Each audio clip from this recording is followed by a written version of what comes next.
räägime siis korraks veel sissejuhatuseks, et üldse matkamisse, et meil on siis 4 aastaaega ja talvine aastaaeg on siis see, kus on siis suusad, tõukekelgud, uisud. Siis tuleb selline sügisene, võib-olla hüppame kevade poole. Kevadel on äkki sellised räätsamatkad, kus siis on raba hakkab sulama, aga suusatada enam ei saa, aga on siis räätsamatkad. Räätsad on siis sellised plastikvõrgud, sellised moodustised, mis on siis jala all, ehk siis lumekingad, millega siis saad käia lume sees ja raba peal sa ei vaju sealt siis läbi. Siis kevadel hakkavad kanuumatkad. Kanuumatkad on siis jõgedel, järvedel. Suvel on siis aerosurfilaua matkad, meresüstamatkad, jalgsimatkad. Ja juba siis sügise poole tuleb uuesti jälle räätsamatka hooaeg ja edasi juba jälle talvine. Nii et aasta läbi võib jalgsimatku teha, aga erinevaid siis matkaliike kasutatakse ja vahendeid siis erinevatel aastaaegadel. Aga kas siis suvel või talvel kindlasti peab siis olema ka kaasas varustust ja nüüd me korra näitame lihtsalt ära, mis ühe matkaja seljakotis on. Ja seda siis, kui on suvi, võetakse võib-olla natukene vähem riideid kaasa, võetakse võib-olla õhem magamiskott. Kui on jälle talv, siis on jälle sooemal. Aga kui on plaanis ka ööbida, siis on ikkagi alati selline rullmatt. Ja rullmatiga on siis see, et see rullitakse lahti. Et me oleme just metsast tulnud, on meil natuke selline okastega koos siin, aga iseenesest see rullmatt on siis selline. Ja kui ei ole suurt telki, siis on olemas ka selline kate, millest on võimalik siis teha varjualune. Ehk sellest katest saab teha päris suure telgi, panna puude vahele. Siin on nöörid küljes, vaiad ka ja on võimalik teha endale siis telk sellest samast seljakotist võetud kattega. Siis ööbimiseks on kindlasti vaja ju magamiskotti. Ja magamiskotiga on siis see, et talvel peab ta paksem olema, suvel on ta õhem. Ja minul on magamiskotil ka veel selline kate ümber. Ehk siis näiteks ka, kui ei ole vihmane ilm, siis selle sama magamiskotiga võib ka otse lageda taeva all magada. Ei ole vaja seda katust endale pea kohale panna. Ja magamiskott siis pannakse laiali, minnakse siia sisse ja see ongi siis sinu voodi metsas niimoodi. Millest ma siis rääkisin, oli see, et sellistel matkadel, kas siis rabamatkad või ka paadimatkad, kus on oht saada märjaks, siis võiks olla selline veekindel kott, ehk siis kukkusid vette, tulid sealt välja, teed näiteks lõkke ülesse ja siis sul on kaasas kuivad riided. Ehk sa saad need riided ära võtta.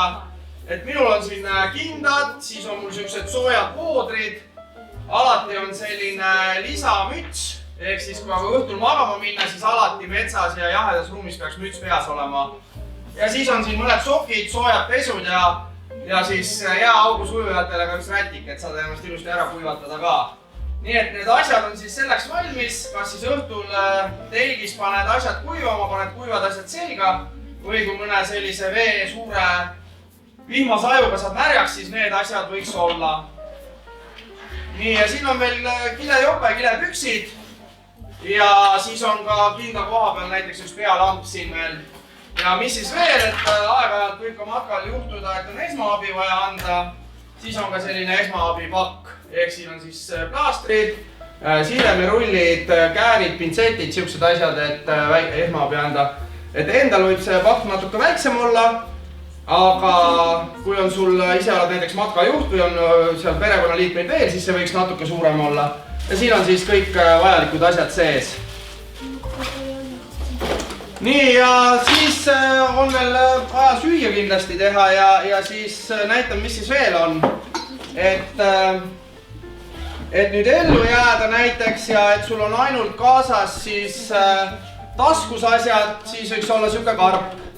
Siin on siis tulepulk, siis on selline fooliumkile, siis on plaastrid ja võiks siis olla ka näiteks tikud. Nii et siin on siis, saad siis tule üles teha, vatti ka natukene ja selle karbiga juba võimalik öö ära elada. kui nüüd teha metsas süüa, et täna me siis panime lõkke peale asjad, aga on ka võimalik siis, et sul on selline priimus. Ehk siis saad võtta sellise väikse priimuse siit kotist välja, paned selle kokku, keerad siia peale ja saad juba endale siis süüa teha. Kas ma sain meile uue priimuse peale? Ei, see on ikka päris kaua olnud. Nii, ja pott käib siia peale. Ja siis on joogitops, sööginõud. Ja elujääjal ja matkajal alati võiks nuga olla. Et kui panna järjekorda, siis nuga on number 1 ja kohe tuleb siis juba tule tegemisvahendid. Et need on siis kõige tähtsamad.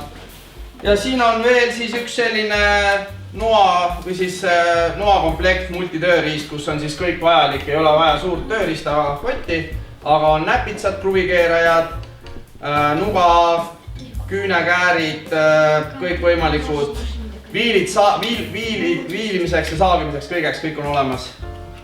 Ja siis, kui on must vesi, siis elujääjad teevad ise filtri, see on siuke eraldi õpetatakse.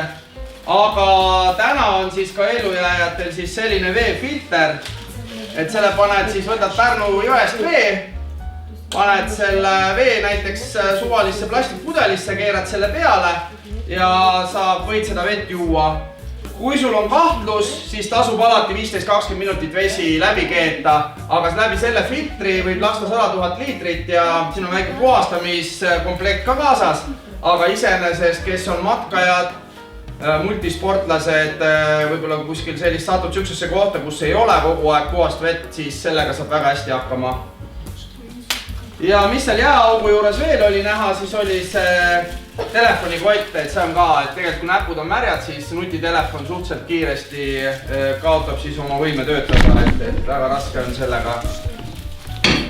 Nii, ja see oli siis siuke lühike matka tutvustus ja selline varustuse tutvustus.